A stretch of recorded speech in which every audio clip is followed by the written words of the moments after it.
Hi. Another thing that I want to talk about here in Chapter 17 in a basic sort of way, just when we're introducing this, is how we get exchange rate crises. Again, if you pay any attention on the news, every once in a while there's a country that goes into what's called a foreign exchange crisis. Okay, that somehow its exchange rate is plummeting, the government is in a panic, international organizations like the IMF get involved.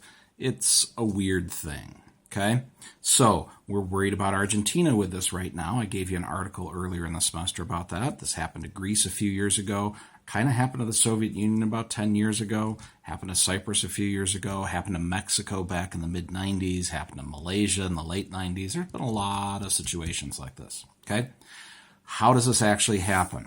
Again, go back to that plain vanilla idea that in exchange rates there are always two markets that are not directly related to each other. So I'm using the example of the US and Japan. So we've got quantity of dollars and quantity of yen, and prices everywhere of everything are always in terms of something else. So we never denominate, say, the price of oranges in terms of oranges. We define the price of oranges in terms of dollars or apples or something like that. Okay, so when we're talking about the market for dollars, the price for dollars is in yen per dollar, and the price of yen over here is in dollars per yen. Okay, and there's a demand and a supply in each market, determining some equilibrium with some exchange rate. All right, exchange rate crisis, okay? The hard thing to get apart to a student, okay, at a place like SUU, I'm trying to be kind of sensitive here. You know, you're 18, 19 years old, you don't watch a lot of the news, you're in a macro class that's pretty tough to begin with. How does this stuff actually happen, or when does this stuff actually happen? A big thing that people don't realize is we get excessively focused on trade, particularly on trade in goods, and particularly in particular goods like manufactured and agricultural goods. But there's a lot more stuff out there that gets exchanged than that, okay? So manufactured and agricultural goods are small compared to all goods. Goods are small compared to services. Goods and services together are small compared to assets and liabilities. What do we mean by assets and liabilities? Claims to ownership or claims to payments for ownership in the future that either someone is making or someone is receiving. Okay, so if you have a loan on a car, okay, you're making payments to a bank. The bank can securitize that loan and sell it to somebody else, and you just send the checks to a different address. The thing is, everything that is owned or borrowed against in the real world is securitized like that, and those securities are owned in different countries and they move around all the time. Now, again, it's hard when you're 18 or 19 in the United States and you haven't experienced an exchange rate crisis because we've got a pretty big, pretty stable country. But most people in most of the world don't want to hold their wealth in their own country. They're afraid of the country they live in, okay? So in most places, you start out with nothing, you build up something, okay? And you put it away as a nest egg you save for the future, okay? In the United States, a big stable country, you save for the future by putting it in a bank or in the stock market or something that's still in the country. But most people in other countries are thinking, how can I get it as far away from my country as possible in case my country screws up, like it did in that revolution we had 10 years ago, or that coup we had 25 years ago, or that drug-related crime wave we had a generation before that, or that war we got into, or with our neighbors. All sorts of things like that are a problem, okay? So we think back a couple of years to Greece being a problem country in Europe, and Greece still is. It's just been kind of stable the last little bit. The issue going on there is any sort of Greek with some wealth, okay, a house, a retirement fund, some stocks, a small business, is trying to take as much of that as they possibly can and put it someplace safer, like Switzerland or London or the United States or Paris. Except here's the thing. Are there people in Paris that are worried about France and are thinking they want to put their money in New York? Yes. Are there people in New York that want to put their money in Tokyo? Of course. Okay. Second thing to remember is that amount of wealth that moves around is huge. Huge, huge, huge, huge, huge. Okay?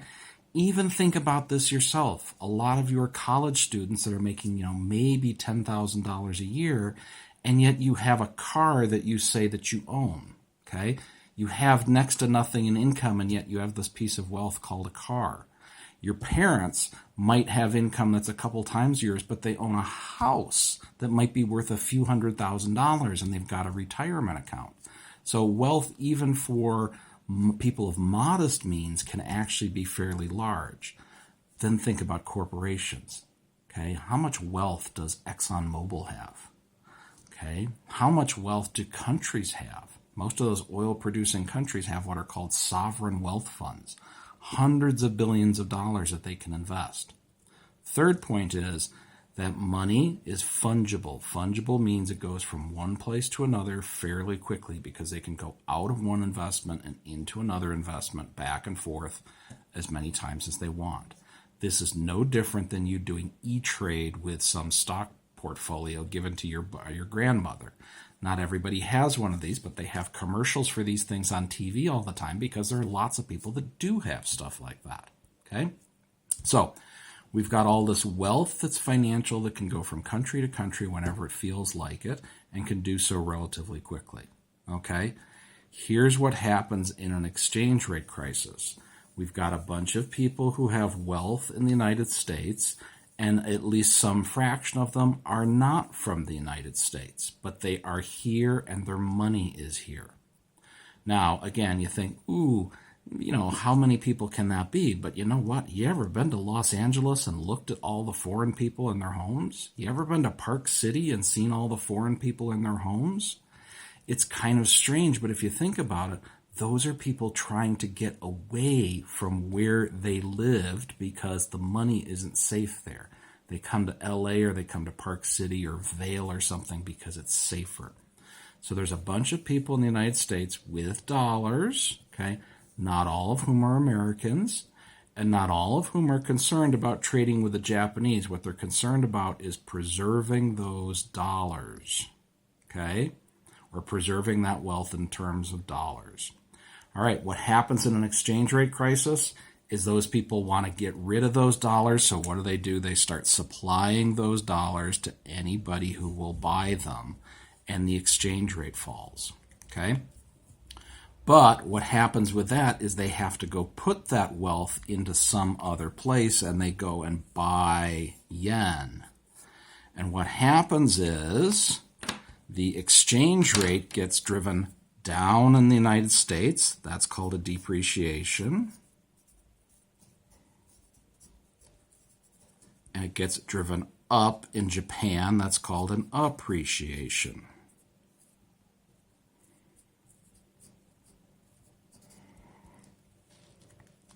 Okay?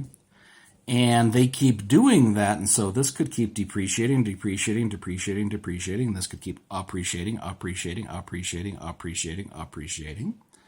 Now, in point of fact, it doesn't go exactly like this because there's one place that they're worried about getting out of and a multitude of places that they could go into.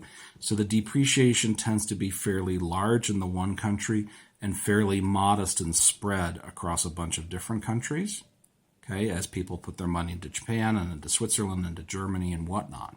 All right, but that's the way that it actually happens. It's people trying to get their money out of the country, okay, in the same way that they would if they were tourists or investors, except they're doing it in a panic and they're doing it all at once, okay? That's where we get these exchange rate crises from. It's people running scared from countries that they think are no longer financially safe, okay? So when we see depreciation, okay, this is in countries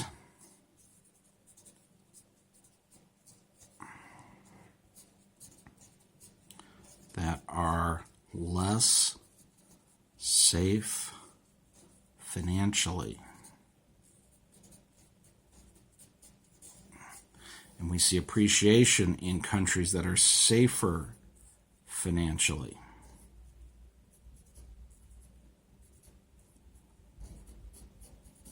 So we could tell a little story about that. Of course, we're Americans. We think the world revolves around us. We think that the Great Recession of 2007 to 2009 was primarily a U.S. thing. It was not. It was global. Lots of countries were hurt worse than we were. We were kind of on the bad end of it. I mean, we definitely were, not in the great performing group during